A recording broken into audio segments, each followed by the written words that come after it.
Great afternoon, great evening. Welcome to day two on how to earn multiple six figures in real estate, part two. Definitely super pumped today because I have my guests coming on board again. So for those of you who followed or who watched my live, yes, well, my first live session, you guys know that I have my very good friend Dr. Steven on yesterday. We were talking about real estate, how he was able to really build, a multi-million. Well, I don't want to say a million because he sold over $1 billion worth of real estate. So if you're into real estate and you're struggling, you don't know how to scale your practice, or if you're looking to get into real estate and learn the secret to building a portfolio in multiple six figures, even in the millions, you definitely want to pay attention to this part too, because we're going to be diving deeper than we did yesterday. So let me bring my good friend Dr. Steven on. Let me see if he's on here. All right, perfect.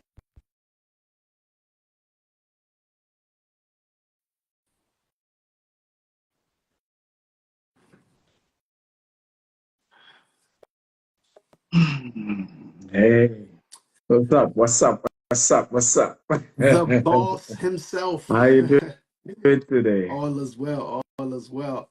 All Good, is well. Definitely great good. to have you on board. I know you got a couple of meetings lined up. So I don't want to waste any of your time. I definitely appreciate you coming on this live to drop nuggets. So once again, if you got pen and paper handy, if this is your first time, I want to recommend you watch the part one yesterday. This is part two. Unfortunately, we're not going to be covering anything we talked about today. This is more of a continuation from where we left off yesterday. So yeah, let's kind of get right into it. I do have a list of questions that I want to ask you because I want to make sure that I'm addressing questions that a lot of people have but may not necessarily have the answers to. So one thing that we both know is that you know we live in a world now where technology is really the name of the game. We got technology, we have artificial intelligence, and so many new things are coming. I mean, coming down the pipeline that's changing so many industries. So I guess for you, how has technology been able to transform, the real estate industry, or more even so, your business, and how have you been able to adapt to those changes? Well, good question. I think my story is not complete without technology. I lacked, like I said, I lacked what you call coming from um an elite background. Talk less of even saying coming from an average background. Yeah, So if you look at my own kind of background, you're gonna be like, well, he's a son of a poor parent. His mom is even dead.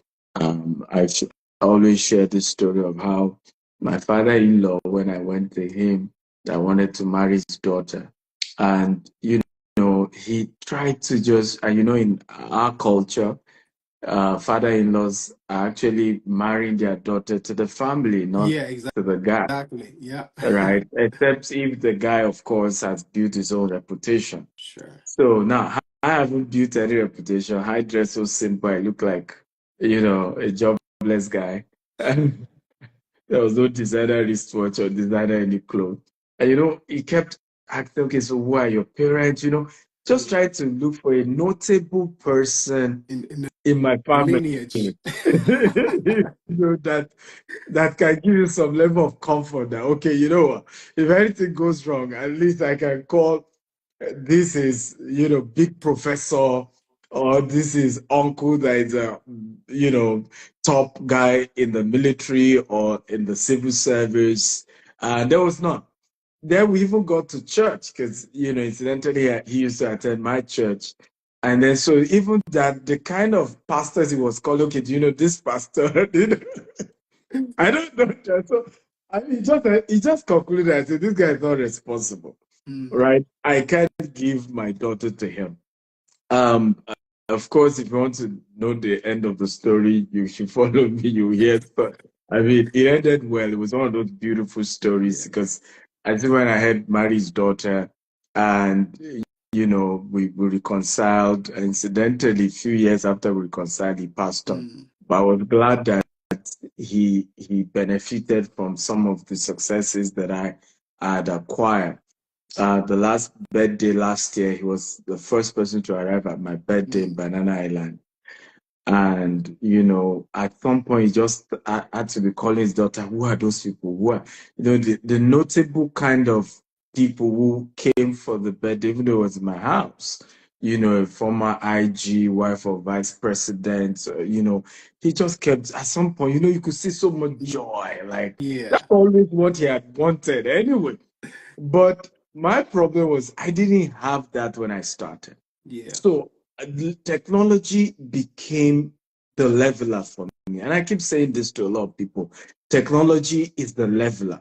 If you come from my kind of background, you don't have wealthy backup, you don't have rich people, and you are now going to real estate. And remember, real estate is capital intensive. So a single property could be $1 million, could be $2 million, could be $10 million. I used to sell a property in Dubai, one unit, $46 million. One. Right. So, and largely real estate is about connections, about who you know. Yeah. Two poor people can't help themselves when it comes to real estate transaction. Okay. Yeah, Not just real estate in life.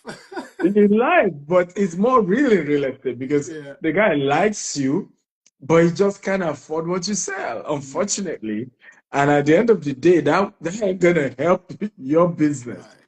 So we're in a business where whether you like rich people or not, they are the only ones who can afford what you sell. Mm. So you have to build relationship with high net worth individual and not having, that background, not having, so I had to use technology. A few things I had to do. Number one, I had to get deeper. I had to make sure that my content resonates with 60-year-old, 70-year-old, 80-year-old, right?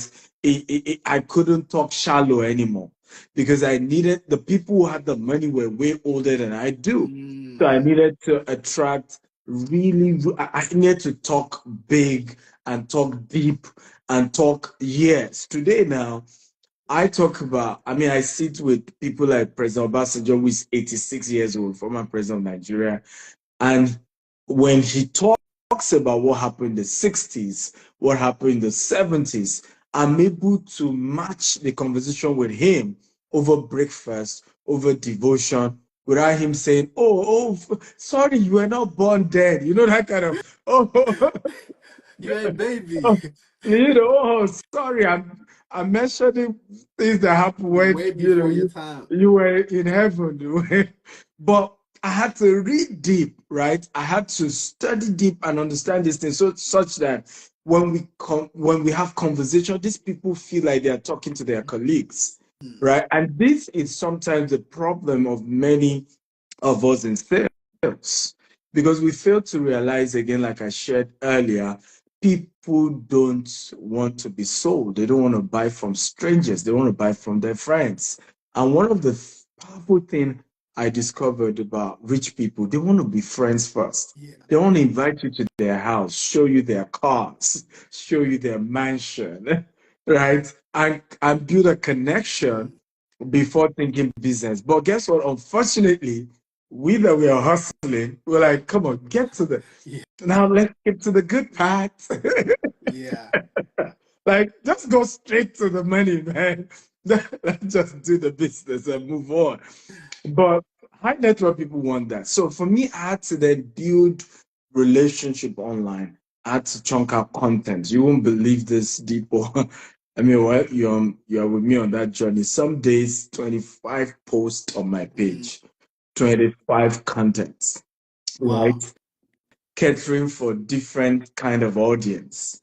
So and that became the opportunity that really helped me to rise in life and business because now people are able to like, okay, but the guy talks reasonable. He may not look the part, he may not wear designer clothes, he may not talk like the son of a rich guy, may not even know his parents and all of that. But I think he knows what he's saying. What he's saying is a lot deeper. And that Mm. really, really helps. So I want to say to everyone here, technology, technology, technology. You have to master digital marketing. You have to be a professional with social media marketing. And it's unfortunate that it's in all sector, Deepo. Every Absolutely. sector. I mean, I was just listening to a pastor, and the pastor said, look, you could have a church, and somebody in Australia is the one pastoring your members. Mm. They only physically come to your church, but the person they really look up to, Is and I don't know whether you've noticed it now when you ask people, oh, who's your pastor? They will give you two people, right? yeah, You home know, base and abroad. because they're probably joining some online prayer Yeah, somewhere. It is technology. And they feel more connected, they feel more blessed by that minister than even the physical pastor that they attend every Wednesday or Thursday or yeah, every Sunday. And so the competition is real. And you have to use technology as a tool to scale in business. man. That's so deep, and I can 100% relate. And for those of you guys who just chiming in, Dr. Stevens talking about how to use technology and more importantly, social media to build a brand that can captivate the attention of your target audience. Yesterday we talked about identifying your niche. Well, the only way to not only identify them but also reach them is by being visible, right? And I would definitely say this. I know, like I said, I studied you for a long time, and I noticed at one point I studied you in Grant Cardone, and one day I looked at the common theme that you guys post ridiculous amount of content every single day. And back then, yo, I was probably, maybe posting maybe once every other day. It wasn't as serious. But you won't believe this, that the moment I started posting 2 to 3 contents per Yeah, day, yeah. my social media page changed. And and, and ironically, that also impacted the growth of my business. So for those of you guys who are into real estate and understanding the importance of technology is like extremely crucial. Now that kind of leads to my second question. How do you navigate market fluctuations and economic downturns in real estate? Because obviously there's sometimes where real estate is booming and quote unquote when it's not booming. Like, what is your strategy in those situations? Well, a good question. I realize that honestly, if you have your A game on, particularly leveraging on technology, you really wouldn't have a down season. I'll give you a practical example. Just like you, I have this friend in Dubai, Farouk Saeed. And 2019 he came to Nigeria. I kind of was his Nigerian partner to sell properties in Dubai. We used a co-hotel, and then we did Abuja Sheraton Hotel. So I remember at some point I even took him to one of our estates that we're selling, and we did video together with Farouk Said on that estate. And I'll never forget it, how he just saw how I was just doing live shows all the time. He's also cool and conservative, just like you. But, he just felt this, it's like there's something in this thing. And then he went back to Dubai and started, doing similar. But this time around, of course, those villa houses in Dubai, Yeah. explaining, oh, he needs to watch this $20 million house, this $10 million Mm, house. And boom, 2020 COVID hit. You will not wow. believe it. Just the same way I grew over, 500%. Farouk Saeed's sales probably grew over, I mean, without exaggerating, maybe over Wow. 5,000% in COVID. Yeah, because now people couldn't go to a physical office, But it's still need to to see. buy real estate and negotiate real estate. But they had this guy on YouTube mentoring them about real estate. He's already earned their trust, and they were just calling him and his office, and they were just buying and buying. Post COVID, of course, boom, it continued to sell. So once you can understand the pathway, leveraging on the internet, leveraging on content marketing that we shared yesterday, once you can understand how to use those tools and or outsource it or get mentors who can mentor you on how to navigate those tools. Honestly, there's hardly going to be a bad market for you. There will only be a booming market, but there won't be a market when you're not selling. There will just be a market when it just, scaled even more because of environmental factors or the other. For example, what I'm doing here in the US, I intentionally came to the US when the interest rate is high and nobody want to buy property. Intentionally, right? For me was the strategy go when there is blood on the street. It's one Yeah. of my investment strategy. Okay, don't go during good times and then hustle it out, then negotiate it out. But guess what is happening? One of the landed property I was buying, 14 acres, was listed for $6.6 million, right? And I said, you know what? I want to buy for 4.5. And the first thing my agent said is ridiculous. They don't negotiate like that here in America. This is not Dubai. This is not Nigeria. It's not shithole country where you guys just where you just negotiate and take $2 million off. And then I said to my agent, I said, look, I'm the client here. That is the price you should put. Mm. You know what happened? They were shocked when the client came back and said, it was 6.6, and I said 4.4. And the client came back and said, I will do 6 million, $500,000 off. They were like, in fact, at that point, they were the one I said, I think we can counter. I think he will go, I think he will go Interesting. lower. At the end of the day, we went under contract $1 million off. Wow. Now, if it was a good market, nobody would do that. In fact, Yeah. my agent said, Dr. Stephen, you've committed murder. In the real estate sector, I've done real estate for 17 years. This has never happened. Never. Right? So, but again, for some of these people, I remember another property I was buying. The day I came to take the keys, the landlord was saying, oh, it's a celebrity. Can we take pictures? This guy has a Forbes page. His profile is on Forbes. I kept yelling. I was like, okay, well, somebody needs to pinch me. I didn't know I'm famous. And then by himself, it's like, oh, we didn't get you a table, but we'll give you $1,000 off. We didn't do this. It was just all nice. So my argument is, if you leverage on technology, you will be shocked at how you can scale the business, even if you enter the market during a tough season. Even if the market is terrible, you Yeah. will still fly. Absolutely. At least compared to others, you will be on top. So I love that. Now that now brings me to my other question, because obviously the strategy that you employ during a time where the market is doing good is not the same strategy you employ when the market, quote unquote, is not doing good. So how do you stay up to date with industry trends and market changes, and also identify opportunities during those time periods? Beautiful question. I would say again, follow the data. One of the quotes I often say is that in God we trust, everybody else is subject to data.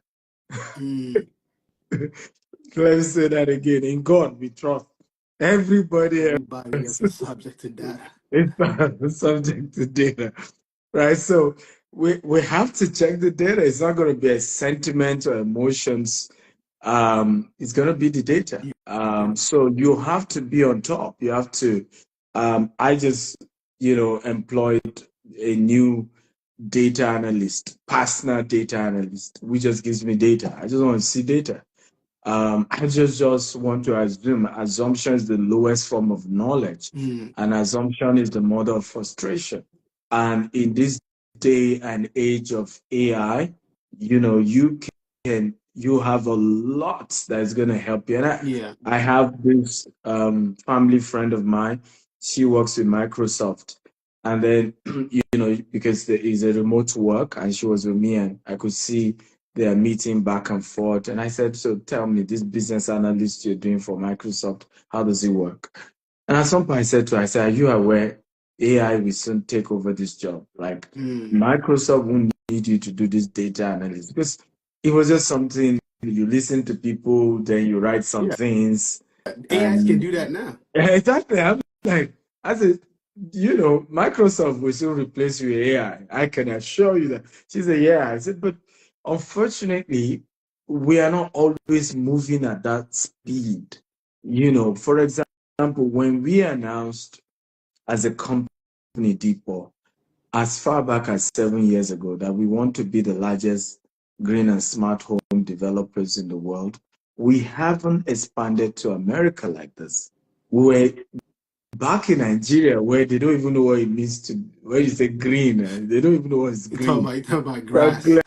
exactly. I often, even up to now, when we say we're building green, and say, "Oh, you mean trees and plants?" I said, "No, green stands for That's smart renewable home. energy and all of that." So, you have to be light years ahead. You have to be 10, 20 steps ahead. I was sharing with our team. I said, now everybody's copying us with green and smart. I said, our new evolution is luxury, rural luxury. Mm, And then so now we're going to go after rural luxury. In other words, our campaign now, and incidentally, most of our lands are not in city centers. So I mm, said, now we want to preach that message of you having your house and it looks like a country home. I mean, like where I am. Literally, deep where I can open my door now and show you deers outside my house. Right? yeah.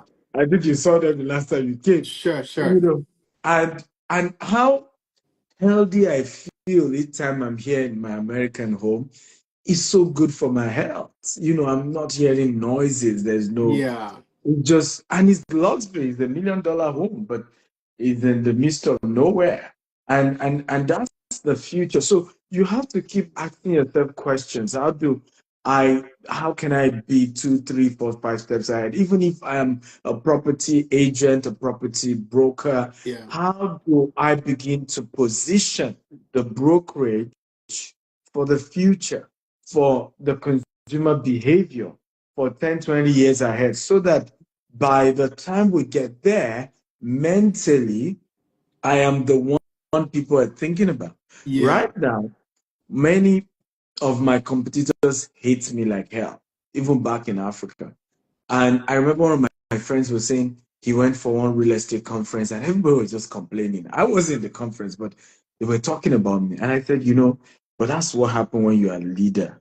I hope you know. He said, I knew. I mean, I was just telling her that you guys, of all of you, Stephen is the smartest because he's 2, 3 steps Mm, ahead and I could see it.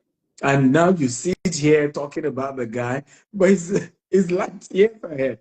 But I realized one of the things that gets people pissed off, some people look at their portfolio. You know how you want to brag and say, well, Deepo, we currently have 100 billion in our portfolio. And then people are looking at you and say, but by the way, what's your name again? yeah. You see, now, and then they will not say, but do you know Stephen Akintayo? And you'll be like, Stephen doesn't even have 5 billion in his portfolio. I'm like, it's boss of all bosses. Yeah. Yeah. Okay. But the issue is because one has understand positioning, the industry is thinking Stephen Akintayo and is not thinking of the other guy. And Because you're more visible. because you're more visible. And that guy knows the consequence of that. That Mm, whether you now like Stephen or not, you will in future literally even go and give your $1 billion property to Stephen and say, well, Stephen, maybe you will be the one to sell it for me because yeah. I have it, but Yes. nobody's interested in, Sure. buying from me. They don't even know me. But hey, when whatever you touch turns to gold. I have this coaching program I do for real estate mentees. It's $20,000, and I recently started doing a tour for some of my mentees. I'll just go to their site. And I remember visiting one of them. And then 2 weeks later, I said, Dr. Stephen, thank you for visiting. I posted your video visiting our site and we're sold out. So Mm, I was like, sold out? Are you sure? You know, there are certain things people tell you that you're like, are you trying to, just hype these things up? Because yeah, even me, I'm not sure I carry that kind of that great. superpower. Then I decided to test it on another mentee, and the same thing happened. In fact, the other mentee was supposed to send me like 5 hectares out of his land. Suddenly, he won't pick my call because it was sold out, Wow. and I had to go through somewhere to reach out and say, "Yeah, but yeah, it was because it was sold out." I'm like, "But that's That's not wickedness, right?" right. You You, use my you, name and my brand to and sell out. Exactly. It was my name because he came to me complaining he wasn't selling. I trained his staff. I then visited the site and then they were sold out. And you should at least have some honor and keep what we agreed you're Yeah, going to sell to me. But hey, it's life. People like to use you and then discard you if they think they don't need you. But that tells you the power, okay, the people of positioning in such a way that in good or bad times you're in business in such a way mm, that you are light years ahead. People just trust your name, they trust your brand. Now let me be fair, it also comes with the consequences because there are also people who are jealous of you, who will not come out as admirers, but as pointing at something that doesn't work mm, right to people around you. If I now I'm having to start mentoring a lot of my friends, a lot of my acquaintances to say, hey, there is a danger to identifying with me. Okay. yeah. And I did I've that. experienced, a couple of those Yeah. situations. And I realized that I started doing that when I lost my best friend. And I remember my best friend coming back to me, apologizing, and said, one of the things he said to me, he said, some of those people kept talking about you negatively to me that made me to distance myself. On your birthday, they posted about you and said kind words. And because of what they said to me, I didn't even do a post. And I've known you for over 20 years. Mm, And after losing my friendship with you, I realized that that was exactly what they wanted because these guys ultimately admire you. yeah, But I lost that level of proximity that we had because of all these side things they kept saying, and I lost that relationship. I think Temi was sharing with me recently as well how people just called her, oh, talk to your brother now. See the shirt he wore. He didn't even put on the belt well. You should be able to tell him to know how to use the belt. Or they would call her and just say talk to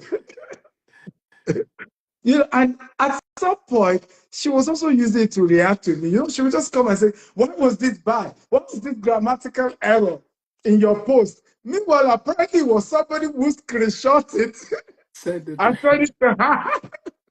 But at some point, she started reaching back to say, hey, why not tell him yourself? Yeah, And I just started pushing. But I said today, none of them, when they now reach out and say, oh, we are proud of your brother, he's doing well.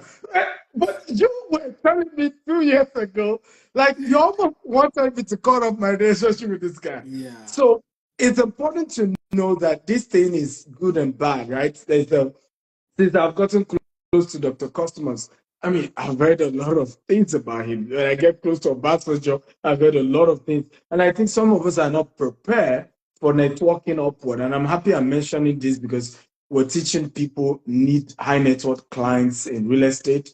You also need to know that you must be mature because as you get close to those people, and that's why many of high network people are scared to just relate to anybody. As you get close, you will hear stuff People will throw a lot of stuff at you. And if you don't know how to manage it, if you're not mature, you'll begin to react with those people. And it's when they then shut the window, when they then cut off from you, when they then distance, you then realize what you've lost. And Yeah, then you will soon now see the same people who were telling you, don't get too close to will be him, praising be you. careful about your reputation. You see them take selfie. And then point like, what's going on here? Very interesting. Very interesting. Yeah. Very interesting. I mean, these are just, I mean, lifetime nuggets where you're not going to learn this in real estate, any real estate class. These are like real life practical stuff. And for those of you guys who are just joining, the one of the key things that Dr. Stephen talked about is the importance of leveraging digital marketing, having online presence. Number two, we talked a lot about this yesterday, your network, right? Your network is your net worth. If you don't have the right people in your network, it becomes difficult to learn the strategies to scale to the next level, which is why we're doing this live so you can learn some of these strategies of how he's been able to sell over $1 billion in real estate over the last, what, 17 years? Yeah, this year makes it 17, yeah. 17 years. Mm. Excellent. Excellent. Now that now leads me to, let me just pick one of these questions that I have on here. Obviously, a lot of people are looking for a way out. Like, what advice would you give to someone who just got into the real estate industry? They're really trying to get their feet wet. They don't know where to start. Like, what do you say to someone who's just coming on board afresh? And number two, in addition to that, how important is it for someone to have a mentor in this industry? I think your second question answered the first question, Mm, which is the fact that you just if you just getting started, the first thing is to get a mentor and a role model. A role model is somebody you don't have access to, but you're looking from afar, you're following them on social media, you're reading their books. A mentor could be somebody you are able to also get a bit maybe closer to, but you want to start there. But second thing is also training. You want to go for as many training, even if it's going to cost you money, as many conferences, as many seminars you can go. I mean, next, and I tell people, don't look at training from the angle of what are they teaching me, I already know it. mm. Because It's this the will, network. yes, this will disappoint you. Because sometimes, I don't know whether you used to have that experience. I used to have it where I go for training and I know what they're saying. And I just felt like I wasted money. But now I enjoy going for those meetings because I don't go with the mindset of, oh, they're going to teach me something new. There's nothing new anybody's going to teach you, right? Okay. But they will reiterate it to your subconscious and it begins to come out to your conscious. Let me say this. Once you do not practically experience something, you still don't know it yet. Mm, Right? So I give an example. They're teaching you, you've read a lot of books on 10 steps to be a millionaire. You've attended seminars on 12 steps to be a millionaire.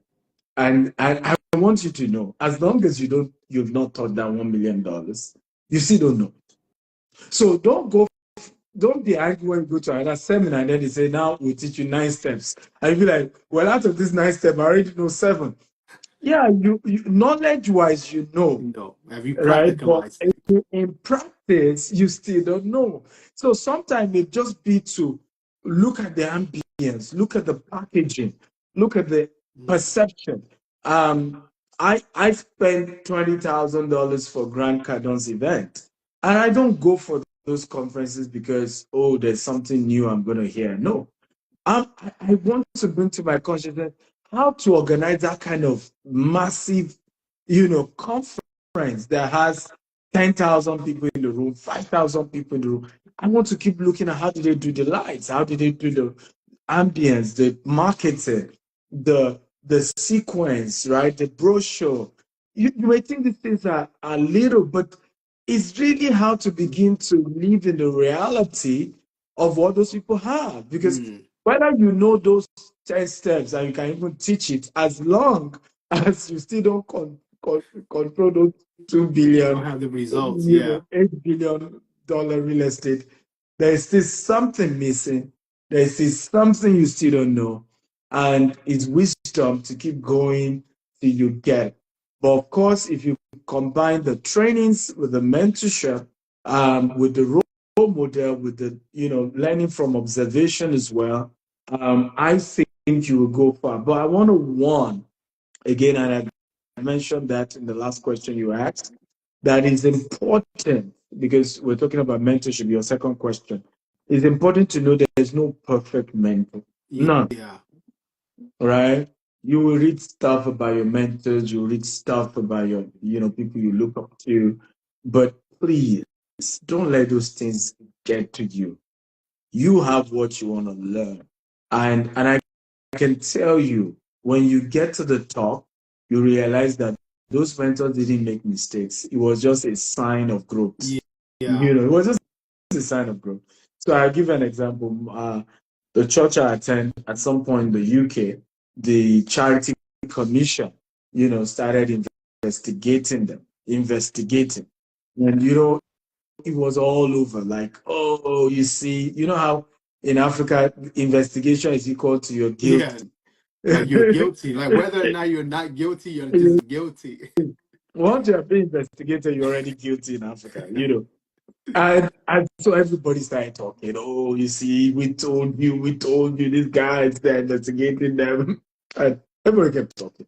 But guess what? Of course, years later, they came out with a report that says of all the charities they've investigated, this was the best, and that they love their processes and others should even learn from them. Of course, that didn't trend deeper. Of course, yeah. But I watched people how those who used to mock my church now also at some point when they grew to a level, they were also not being investigated. And in that case, they were even indicted. Mm, Right? So it's a lesson that when you hear things about your mentor, you probably, if you have close access, ask questions. Because 2 years down the line, 10 years down the line, you might just be in the same shoe. yeah. And if you are humble enough and not to see your mentor as, oh, they don't know how to do it, oh, they are weak, oh, they're also guilty, you might not even learn the secrets to how to probably even prevent that or reduce the effect of that when it eventually happened to you. Mm, So one of my mentors here in the US, I've paid for his next conference in March, $20,000. And boom, I just saw yesterday, oh, so person is being sued for $100 million. So one of his business partners, and then of course that one came out, was saying a lot of damning question. He felt cheated, he felt scammed, and first of all, I had to listen objectively. yeah. Two two ways I had to listen. Number one, in the course of the relationship, did you make millions? He said yes, he made millions. Okay. But because he had salaries, he had commission, Mm, right? And so at some point, practically every month he was making millions, people. wow. And yet he felt scammed. Wants to sue for 100 million. I want to sue for 100 billion. Mm, So at some point I had to say, okay, Stephen, now you need to learn what you probably will face tomorrow. How do you prevent something like this? And listening from the complainant's view yeah. and how he saw things. You are not even looking at it from your mentor's view now. How do you prevent somebody from feeling like this when you eventually get here? Mm, Because here was I want to start buying companies, and here is somebody way ahead of me experiencing this kind of thing where he bought into a company and use this platform.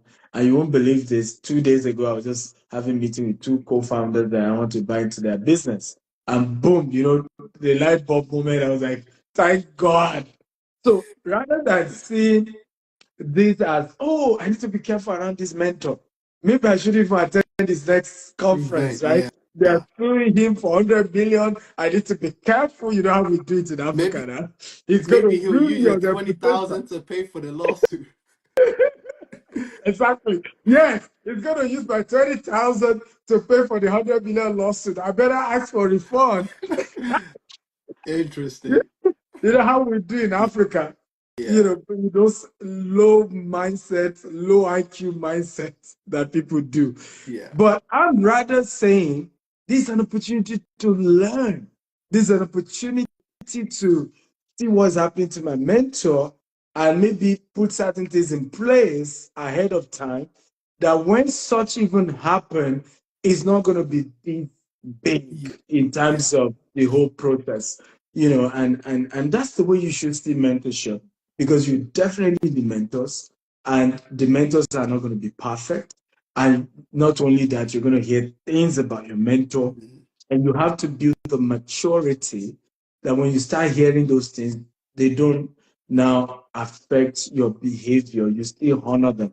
All those who are my mentors, the more access they give me, the more humble I get. The more Mhm. they open their doors, the closer I get. And to a point where some of them even feel maybe I have an hidden agenda because I could be so loving, I could be so loyal that you probably even think there's some Something. agenda Yeah. around the whole thing. And for me, I'm just being as just being myself. Man. That's fire. And I think for those of you guys listening, there's two important things I picked from that conversation is that, a mentor is someone that you learn the good and the bad from, right? Whatever they're doing that's good, you learn from that. Whatever they're doing that's not good, you also learn from that, right? So just understand that whoever your mentor is, there's somebody's going to have something to say. You know what I mean? So I definitely appreciate you for sharing. And which now leads me, I think we'll probably wrap up on this question because in your situation, what you just said, your mentor being sued, it have to do with investments, decisions, all these other stuff that went into that. So my question for you is, how do you balance risk and reward in investment decisions to avoid, potential situations like this? Um, do you mean potential situation like which one? What All right, well let's limit it to how do you balance risk and invest how do you balance risk and reward in your investments decisions, right? Because Beautiful. obviously some projects, will be high risk, some will be low risk. How do you balance that? Very good question. I think the first is, for me will be um, even if you focus on one sector, don't still put your eggs in one basket in one sector. So, for example, I'm into real estate, but I'm into commercial, I'm into residential, I'm into fix and flip a bit, I'm into Airbnb. And so I'm kind of diversified in the one single sector that I'm in.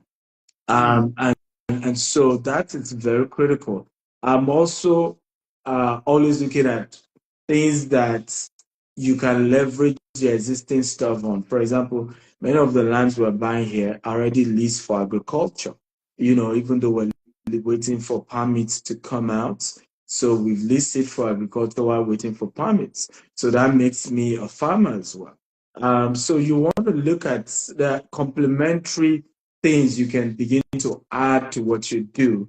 So that way, even if you make some losses here, this other one, is balances going out. to bring some, yeah, it creates some level of result because many of us face a challenge where we stretch ourselves too thin by doing too many businesses. Mm, And so I tell people focus on the niche, but within your niche, you can still diversify, yes, yes. right? Within your industry, you can still diversify within the same industry. So people may not buy more houses right now, but there's an opportunity to buy lands and get permits. And by 2026, when interest rate will be lower, you then go aggressive building houses. And at that point, you're making good money selling those houses, Facts, right? Rather facts. than rush to build houses now. And then, your holding cost is high, your loan the interest rate and all of that is just killing you. But you could say, hey, I'll buy lands now. I'm just going to focus on buying more lands and Yeah. buying more lands at a cheaper price. And once the economy is better, I start building. So there's a whole lot to this thing. And again, I tell people get a mentor, because mentors will teach you both ways, right? They will teach you Zeke, they will teach you Zach. Zeke can be prison to palace, Zach can be palace to prison. Mm. You know, so I tell people, I say, we are millionaires because we've lost millions. Mm. We That's deep. are billionaires because we've lost We've lost billions. billions. We're thousandaires because we've lost thousands. You are zero near because you've lost zero. You're zero there because you've lost zero. So Afraid the to take reality risk. is, let's be honest with ourselves. I know somewhere at the back of our mind, we all wish there's no risk. We all wish, my men, all these days, my mentee was saying to me, say, first of all, Dr. Stephen, are you supposed to have low side of life? And then what do you do during the low side of life? I laughed. I said, well, first of all, the answer is yes. Yeah. Life is ups and downs, low time, bad times, times where things are slow. It's normal to life. We hate it. We wish it doesn't happen. And some pastors have lied to us to push that narrative. Oh, with the anointing, you will never fail. Shout hallelujah. And then you two say, yay. But wasn't Joseph anointed? Did he Yeah. not fail? Wasn't David even ordained king? Ordained king. Mm. And yet the king was looking to kill him. And then he was in trouble after being ordained king. We need to start preaching this in the body of Christ. Pastors don't preach that anymore. Right. We just don't like the people. So the reality is, you will lose some, you will win some. But when you diversify within the same industry, right, you will always realize that you will bounce back. Can I be honest with you guys? Can I be honest, guys? When I sit with my mentors who are billionaires in dollars, we don't always just talk about their wins. We Mm. also talk about their scars, right? And I will be honest with you, some of their scars is bloody. Is Mm. bloody. I literally leave some mentorship meetings deeper, just being like this. You know, because I'm just like, can I pay this kind of price? Because the mentor is somebody you look up to, you want to be like him. Yeah. Now he's now telling you this and What it that, and you be costs. like, yeah, God, can I pay this price? I want to be like this guy, but I'm not sure I can pay what this guy had Mm. paid to be where he is today. I'm not sure. So please know that diversification within the same sector is one of those ways to balance things out. You lose on some, you recover on some, but you keep winning. Lastly, you must have the maturity to maintain the same enthusiasm whether you're losing or you're winning. Let me say that again. Please write it down, everybody. Type in this chat box. You must maintain the same level of enthusiasm whether you're winning or you're losing. Means that you're saying, when I'm winning, you will think I'm losing. I'm more quiet when I'm winning. Mm.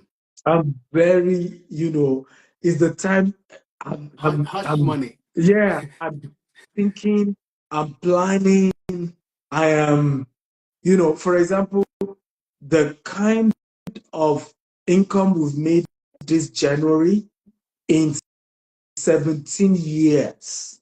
Uh, Let me give you a context. Sales in January for 17 years is not compared to what we've made this January. Like this month. This month. This month that Wow. hasn't even half people, Wow. right? But if you notice, I'm quiet, like I have some problem. Okay. And so I have learned to build my life in such a way that you wouldn't know when I have problems, Yeah. really. Because my my perception, my mindset, my you know, it's just the same. Um, I remember, the on the fourth we paid over $100,000 to some of our investors in one day, Mm. right? So, for me, sometimes we must learn to know there are challenging times, there are good times, there are bad times, but maintain the enthusiasm. Have the same level of excitement going through challenges, the same Nice. way you have going through successes. Same level of excitement. Whew. Guys, listen, if you didn't catch any nugget from everything that was dropped in 45 minutes, I don't even know what to tell you. And if you miss number one, go back and watch our live from yesterday. Add it to today. It gives you a balanced overview of what it takes to become successful. I mean, a lot of stuff that Dr. Stephen talked about are principles that cuts across the board, not just in real estate, right? So whether you're watching this, you're not into real estate, or you're looking to get into it, or you're in and you're looking for strategies to scale, just watch this live again and then go back and watch the one from yesterday. And I'm telling you right now, like 2025 could literally be that year where you scale to the next level. But man, Dr. Steven, I appreciate your time. I know you're a busy man. You got meetings coming up. So matter of fact, if people want to reach out to you, because you might have people who want to work with your organization. I know you guys are based in Texas, but there are things you can do, or they want to, your mentorship in real estate. Like, how can they get in contact with you? Um, well, thank you for having me, by the way, and you're one of those special people to me. Appreciate the You know love. that. Um, so reaching out to me easy, send a DM or send a mail to product at stephenakintayo.com. My team is gonna reach out. Products at stephenakintayo.com. Right? If they don't respond, keep disturbing them till they do, right? So Nice. keep disturbing them till they do, because I always joke humorously that my guys seem to be bigger than I am. So, you know, they take their Nice. Nice. time. But I They think take that their time I to think the do fastest will probably be to send you a DM. I'm it. assuming. Yeah, a Yeah. DM will work a lot faster. Yes, Yeah. absolutely. Awesome. All Absolutely. right, man. Definitely, I appreciate your time. We'll probably, look into doing more sessions like this, because I feel like it's valuable. We can possibly even talk about wealth building principles. Yeah. I mean, you've, done over 46 books. So picking different books and just sharing gems to empower people, Yeah. is something we can definitely do. Shei So Bella, please send a DM because Shei is saying she's had that experience. No response. Send a DM, yeah, right? Send a DM. I promise you, you get a response. Okay. she's actually one of my cool peoples. I work with her on the crypto level. So amazing, woman out Nice. of Nice. UK. So good stuff. All right. Nice. All Okay. right, guys. Thank you all so much. Peace and have a great rest of your day.